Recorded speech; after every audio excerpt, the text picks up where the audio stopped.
Buenos días, estimadas y estimados. Nos encontramos nuevamente con otro video, el segundo y último de la semana, donde vamos a presentar una nueva temática muy interesante respecto de la forma funcional de los modelos, ¿ya? Específicamente, cómo podemos, a partir de MICO, trabajar con datos que no necesariamente tienen una relación lineal entre ellos. Bueno, para comenzar, observemos este gráfico, nuevamente un gráfico de Skater que presenta observaciones de 26 países de Latinoamérica respecto de la tasa de esperanza de vida y su PIB per cápita. Como podemos observar en esta nube de puntos, se observa una relación positiva, ¿ya? Que hasta ahora nosotros podríamos haber representado a través de esta línea recta eh, que nos muestra, ¿no es cierto?, una pendiente constante a lo largo de toda ella, ¿no es cierto? Y que parte de un intercepto que estaría cerca de los 62 años, dado que es esperanza de vida, y que va creciendo a una tasa constante de aproximadamente, ¿no es cierto?, constante de este valor, ¿ya?, que se va repitiendo. Sin embargo, nosotros sabemos que en la vida real no necesariamente estas relaciones son lineales, perfectas y además con una pendiente constante, sino que también podríamos pensar si esto se pudiese representar de otra forma, ¿ya? Como por ejemplo esta. ¿No será esta la mejor forma, ¿ya?, eh, para representar esta relación de puntos, ¿ya? Y que la principal diferencia que tiene es que va mostrando que en la medida que va aumentando la pendiente, es decir, cambios iguales en X, en PIB per cápita, van representando o van acompañadas de cambios cada vez menores en la variable dependiente o Y, ¿ya? Así como estas, podrían haber otras, ¿no es cierto?, que muestren cambios como la función de producción, ¿se acuerdan? Una que va así, después va cambiando acá en la pendiente, o una hipérbola, ¿no es cierto?, o una parábola, ¿ya?, que va teniendo una pendiente negativa, etcétera, ¿ya? Entonces, claramente Mico tiene la restricción de que es un modelo de regresión lineal y que restringe esencialmente a estimar modelos de regresión lineal en parámetros, no así en las variables. Y esa es una clave muy importante, ¿ya?, que dado lo simple y lo genérico que es este método de estimación, ¿ya?, nosotros igual podríamos a partir de él hacer otras aproximaciones de relaciones no lineales entre las variables. Claramente es bueno dejar claro que si uno quiere avanzar mucho más a modelos más sofisticados, claramente que Mico se queda corto y habrá que usar otros métodos, ¿ya?, otras metodologías. Pero teniendo Mico, igual podemos avanzar algunos pasos. No todos los que quisiéramos, ¿no es cierto? Y para eso es recomendable utilizar otros métodos, pero con Mico podemos, ¿no es cierto?, avanzar. ¿En qué, por ejemplo? ¿Ya? Aquí hay una tabla que muestra cómo nosotros, a partir de ecuaciones que siguen siendo todas lineales en parámetros, ¿lo ven? Todas estas que están aquí. Hay muchas más, pero aquí hay un resumen. Este es el clásico modelo que hemos visto, de un modelo que es lineal en parámetros y en variables, elevadas a 1, ambos, y cuya pendiente es constante, V2, y cuya elasticidad sería la pendiente por X partido por Y, ¿sí? Elasticidad lo colocamos porque es un concepto económico ampliamente utilizado en el ámbito de la econometría y que mide de alguna manera el grado de sensibilidad porcentual de cambio en Y ante cambios en X, ¿ya? Y de ahí lo vamos a interpretar de manera más específica. Sin embargo, también hay otros tipos de modelos, ya ampliamente utilizados también en economía, que son los log, log-lin y lin-log. ¿Qué característica tienen estos? Si los vemos aquí en nuestra tabla, que ellos transforman la variable x o y, o ambas, a logaritmo, ¿ya? En este caso, un modelo log lineal, que es un log-log, es logaritmo en y y logaritmo en x. Un log-lin, que es un semilogarítmico, logaritmo en y la variable x sigue siendo la clásica que teníamos, ¿no es cierto? Y lin-log, que es lineal y logarítmico, ¿sí? En este caso, en el caso de los logaritmos, hay uno que es particularmente interesante, ¿ya? Que es el log-log. ¿Qué característica interesante tiene? Que el log-log, como veremos más adelante, primero, la pendiente ya no es constante, pero además su elasticidad, la elasticidad en este modelo es directamente el coeficiente de pendiente estimado. O sea, este coeficiente en un modelo log-log pasa de ser una pendiente constante a una elasticidad constante y a tener una pendiente que va cambiando en la medida que va cambiando la combinación de y y x en la recta, ¿sí? En los otros modelos logarítmicos, semilogarítmicos, en este otro caso, si ustedes se fijan, también la pendiente no es constante. Ya, no saqué la elasticidad porque no tenía objeto. Ustedes pueden desarrollarla, por favor, y la podemos revisar o me pueden consultar. Pero no va a ser constante, como en este caso, por eso no la quise poner aquí, para no complejizarles ni que se estén tratando de aprender de memoria ello. No tiene ese objetivo. Pero también va a ir cambiando, ¿ya? Entonces, el único modelo aquí que tiene pendiente constante y una elasticidad como es la clásica que ustedes conocían seguramente, es el lineal. El log-log tiene una pendiente que va cambiando, pero su coeficiente de pendiente que antiguamente conocíamos pasa a ser la elasticidad, es decir, cambio porcentual en y ante un cambio porcentual en una unidad en x. ¿Se acuerdan de la elasticidad? El log-lin y el lin-log, modelos semilogarítmicos de nuevo, también tienen pendientes que van cambiando, ¿ya? Otro tipo de forma funcional cuadrática, ¿ya? Como el que se presenta aquí, en donde se presenta la variable x y la variable x al cuadrado, también tiene una pendiente que ya no es constante y que va dependiendo también del valor de x.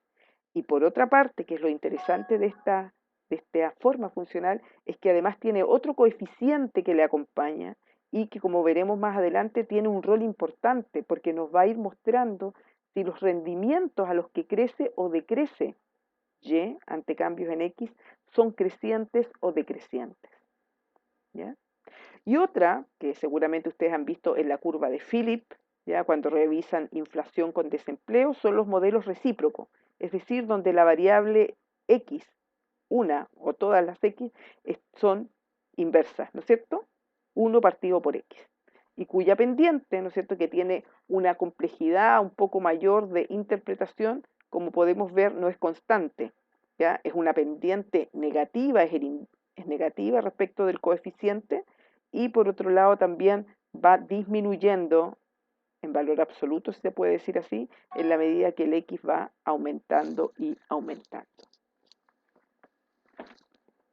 ¿Está claro? Entonces, de esta manera estamos introduciendo otras formas funcionales, ¿ya? Que a partir igual de la estimación a partir de mico, ya podemos levantar esa restricción tan grande que era que fuera una línea recta, ¿ya? Porque la pendiente va a ir cambiando de acuerdo a los valores de y, de x, y en el caso del cuadrático va a incluir un nuevo parámetro, ¿ya? Veamos un poquitito más de detalle de estos modelos.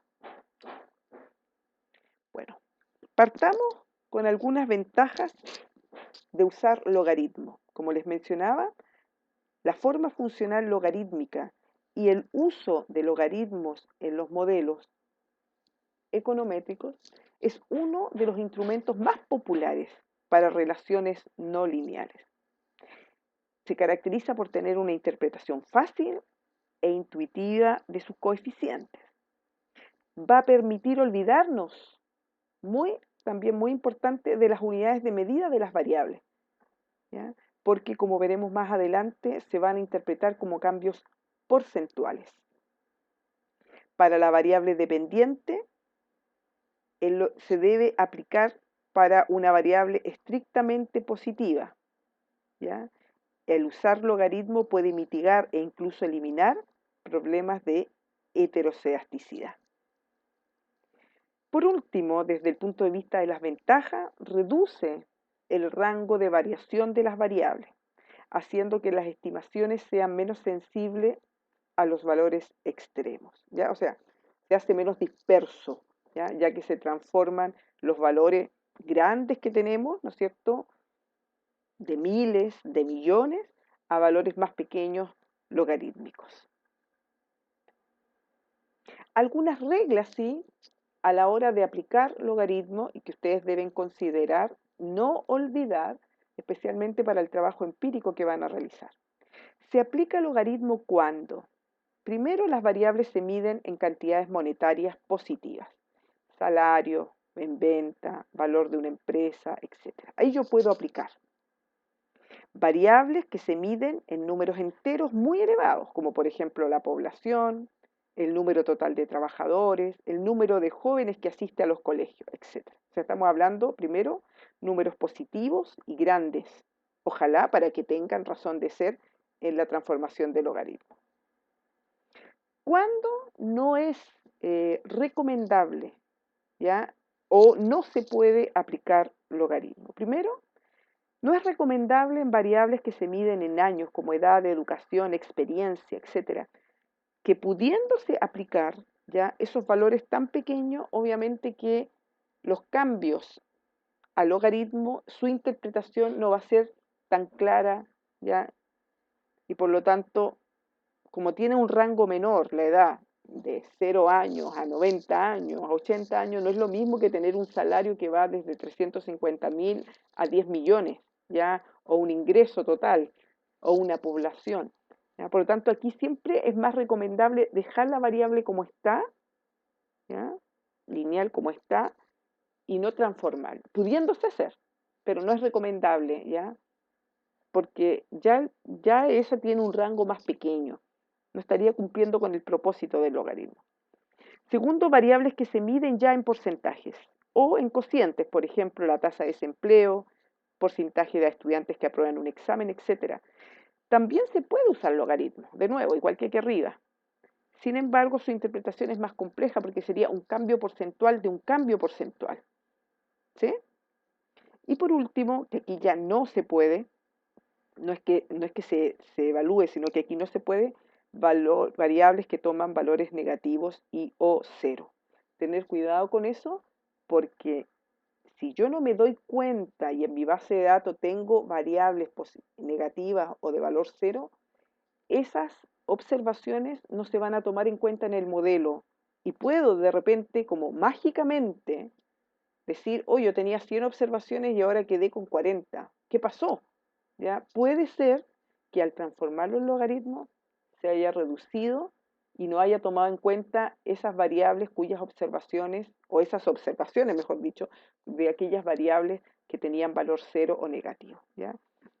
Si ese valor cero o negativo representa un ciclo económico, representa una caída del PIB, representa una inflación negativa, no forzarla a usar logaritmo, ¿ya? Porque voy a perder, ¿no es cierto?, eso cíclico y esa importante información para mi modelo. ¿Está?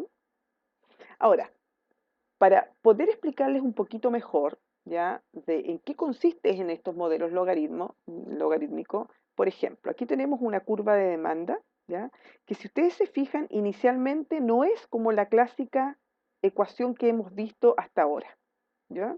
Es una ecuación que está multiplicando el beta 0 por el precio, por B1, por Y, por B2, donde P es el precio, Y es el ingreso y Q es la cantidad, ¿ya? Este modelo que inicialmente no es lineal, ¿ya?, y que nosotros ya sabemos por temas económicos, ¿ya? Que seguramente ustedes vieron en las funciones de producción o en las funciones de demanda en cursos anteriores, B1 representa la elasticidad, precio de la demanda, y B2 la elasticidad, ingreso de la demanda, ¿sí? Ahora, ¿qué tengo que hacer con esta ecuación para que me la estime como clásicamente me estima Mico? Esta ecuación es linealizable. Yo la puedo linealizar aplicándole una transformación para que estos parámetros queden lineales y yo pueda incorporarla y estimarla con el método Mico. Si yo aplico logaritmo aquí, me queda el logaritmo de Q es igual al logaritmo de todo esto. Por las propiedades del logaritmo me va a quedar logaritmo de B más B1 logaritmo de P más B2 logaritmo de Y más el logaritmo de mu del error, ¿no es cierto?, que quedó el error acá. Esa demostración, tomen un lápiz, ¿no es cierto?, y háganla. ¿Qué significa entonces? De que yo un modelo que originalmente no era lineal en parámetros, a través de una transformación logarítmica logré linealizarlo y por lo tanto lo voy a poder estimar, ¿ya? Importante es considerar que el software va a tomar como sea el modelo siempre con esta forma lineal en parámetros, ¿ya? Nunca, aunque yo lo introduzca todas estas variables P, Y y Q, no me lo va a estimar de esta manera, sino que me lo va a estimar, Q es igual a B0 más B1P más B2Y, ¿ok? Pero si yo quiero que me lo estimo de esta manera, de tal manera que B1 y B2 realmente representen las elasticidades, tengo que linealizarlo y estos parámetros, que ya van a dejar de ser pendientes, van a ser elasticidades directamente porque es un modelo log-log. Sigue siendo lineal a pesar que el logaritmo, el beta 0 aparece como logaritmo de beta 0 y no tenía que ser lineal, sigue siendo lineal, porque el logaritmo de un número, ¿cuánto es? Un valor fijo, elevado a 1, por lo tanto sigue siendo lineal, ¿ya? Por otro lado, los semilog, ¿ya? O log-lin, ¿no es cierto? Este es un modelo log-lin. ¿Cómo sé yo que es un log-lin? Porque la variable dependiente tiene log y las variables explicativas son lineales, educación y entrenamiento o capacitación en el trabajo, ¿ya? B1 es la tasa de retorno de la educación al salario y B2 es la tasa de retorno de la capacitación o el entrenamiento en el trabajo sobre el salario. ¿Ok? Nuevamente, estamos en presencia de formas funcionales distintas, pero que todavía pueden ser estimadas con Mico porque cumplen con la linealidad en los parámetros. Veamos ahora cómo se interpretan, ¿ya? Este es un modelo log-log, que ya lo vimos, ¿no es cierto? Y como ya sabemos, B1 y B2, ¿qué es lo que son? En este caso B2, B2 en particular es la elasticidad, ¿ya? B2, que es la interpretación que sale acá, B2, representa la característica más relevante de este modelo, es que los parámetros BI representan la elasticidad. Estos BI se refieren a los parámetros que antiguamente llamábamos dependientes, es decir, los que acompañan a la variable X el logaritmo, ¿ya? Representan entonces la elasticidad de la variable Y con respecto a cada variable explicativa. Esto es, ¿cómo interpreto el B2? Indica la variación porcentual en Y ante un cambio de 1% en X, ¿ya? Por lo tanto, si este B2 fuera 0,2, ¿ya? ¿Cómo se interpretaría? Que por cada 1% que aumenta X, Y aumenta en 0,2%. Vamos ahora al log-lin, logarítmico acá, y la variable explicativa lineal. ¿Cómo interpreto el B2? ¿Ya? Representa un cambio porcentual en Y, porque Y está el logaritmo, ante un cambio unitario en X, ¿ya? Por 100. Mide la variación porcentual en Y ante una variación de una unidad en X. En concreto, si la variable X aumenta en una unidad, la variable Y aumenta en 100 por beta por 100. De nuevo, si este beta hubiese sido 0,2, yo diría que por cada una unidad que aumenta X, Y aumenta en 0,2%, es decir, en un 20%. ¿Ok? Ya no es la elasticidad, es una pendiente que si ustedes se fijan, tampoco es fija, sino que va a depender del valor de Y. Y en este caso, un lin log, lineal la dependiente, log la explicativa, ¿ya? Su significado económico es que es una variación, un cambio en Y ante un cambio porcentual en X, que es igual al beta dividido por 100 unidades. En específico, representa el cambio absoluto en la endógena o variable dependiente, Y, ante un cambio porcentual de 1% en la variable explicativa X. En concreto, si la variable explicativa aumenta en 1%, la variable dependiente, o Y, aumenta en beta dividido por 100 unidades. Si beta fuera 100, específicamente, yo diría que por cada 1% que aumenta X, Y aumenta en 100 dividido por 100, es decir, en una unidad. ¿Está claro? Por tanto, cuando yo estoy en temas de modelos log-lin, log-log o lin-log, o sea, modelos que incorporaron logaritmo a la variable dependiente e independiente o solamente a una, la interpretación cambia respecto de la que conocíamos del modelo lineal. Cuando uso logaritmo, estoy hablando de cambio porcentual, ¿sí? Cuando cambia X el logaritmo, cambia 1%. Y es el resultado de ese cambio, ¿ya? Y por lo tanto tienen que tener muy claro, de acuerdo a la forma funcional, cuál es la interpretación que va a tener. Una cosa que me gustaría también especificar es que beta 1 sigue siendo igual que antes. Va a representar el valor de la variable dependiente cuando las variables explicativas toman valor 0. Cuidado con eso, porque en este caso, por ejemplo, ¿qué representaría beta 1? Representaría el valor de Y cuando el logaritmo de X es 0. ¿Qué representaría beta 1 aquí? Representaría el valor del logaritmo de Y cuando X es 0. ¿Y qué representaría el valor de beta 1 aquí? Representaría el valor del logaritmo de Y cuando el logaritmo de X es 0. ¿Ok? Tener presente eso, porque si yo quiero determinar en este modelo directamente Y, ¿ya? Cuando X es 0, tengo que hacer alguna transformación para poder determinarla.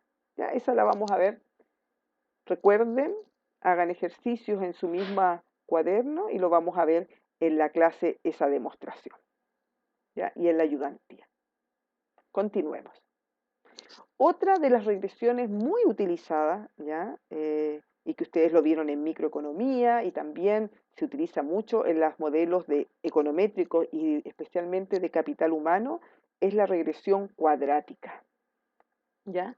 Se utiliza principalmente para captar efectos marginales, crecientes o decrecientes. Aquí tenemos, ¿no es cierto?, el clásico modelo cuadrático donde tenemos una X y una X al cuadrado, ¿ya?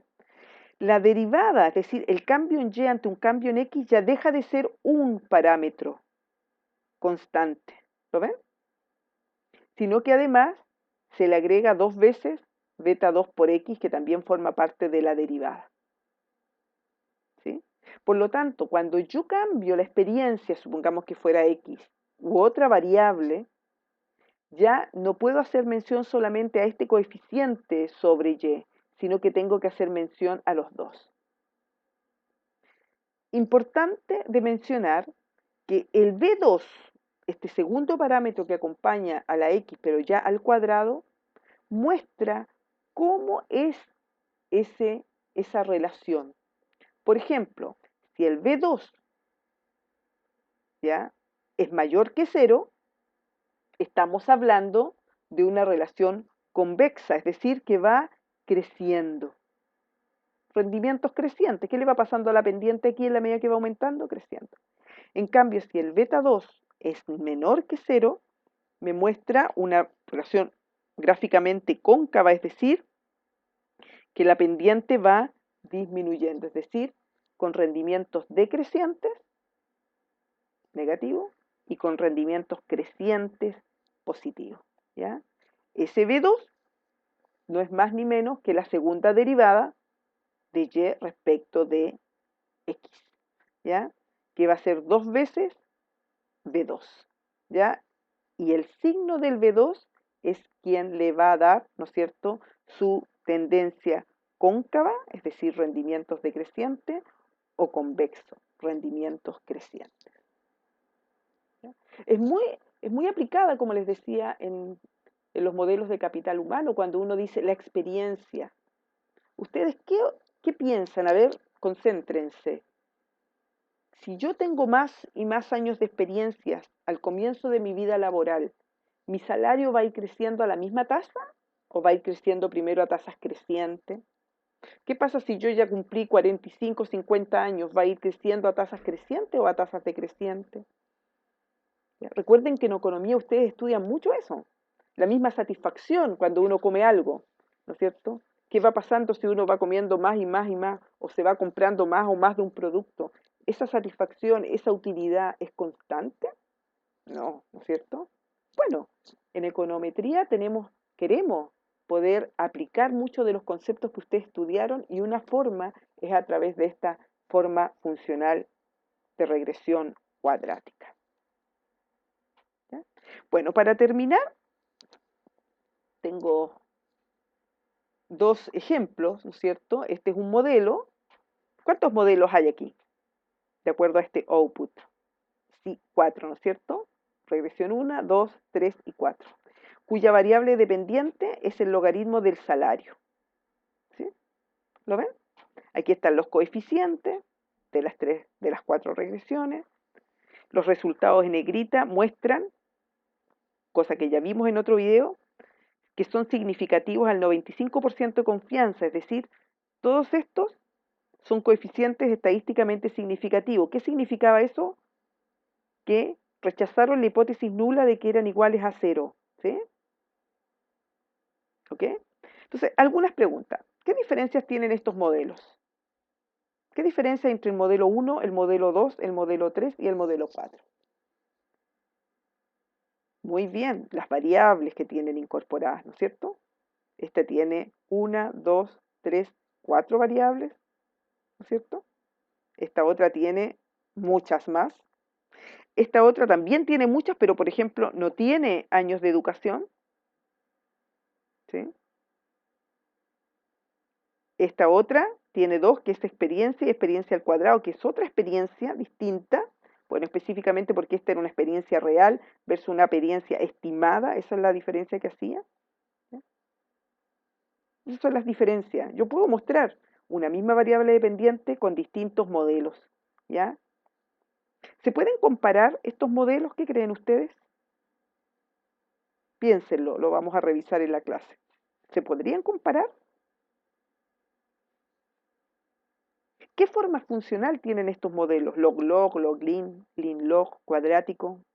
¿Qué forma funcional tienen? Interpreta el coeficiente mujer. Mujer. Es una variable dummy, ¿no es cierto? ¿Cuál será la omitida? Hombre, seguramente. A ver, en la regresión 1, ¿cómo podría interpretar este coeficiente? O en la regresión 2. De acuerdo a estos modelos, ¿existe una diferencia estadísticamente significativa en el salario entre hombres y mujeres? ¿Qué me pueden decir? repáselo y lo veremos en clase también. Pero será bueno que lleven su respuesta. Y por último, ¿no es cierto?, otro modelo más pequeño, que también la variable dependiente es el logaritmo del salario. Hay dos modelos, ¿ya?, con estas variables. Uno sin PSU, sin el ranking PSU, y otro con el ranking PSU, ¿no es cierto? ¿Qué representa el intercepto en este modelo? ¿Ya? Que está aquí abajito. ¿Qué representa? ¿Cómo lo interpretarían ustedes, el intercepto? Anótenlo en su cuaderno para que lo revisemos. Interpreta los coeficientes de educación profesional. ¿Cómo se interpretaría este aquí o este acá? Asumiendo que es una DAMI y que la omitida es educación básica. ¿Cómo se interpretaría el ranking PSU y la experiencia en años? ¿Fue útil incluir el ranking PSU en el modelo? ¿Fue útil o no? ¿Qué creen ustedes de acuerdo a los hallazgos? Bueno, les dejo esas interrogantes que ustedes claramente pueden responder con todo lo que hemos visto en este video y videos anteriores y que va a ser foco de nuestro trabajo durante las dos clases sincrónicas que tendremos esta semana. Nos vemos en clases y en un próximo video. Que estén muy bien.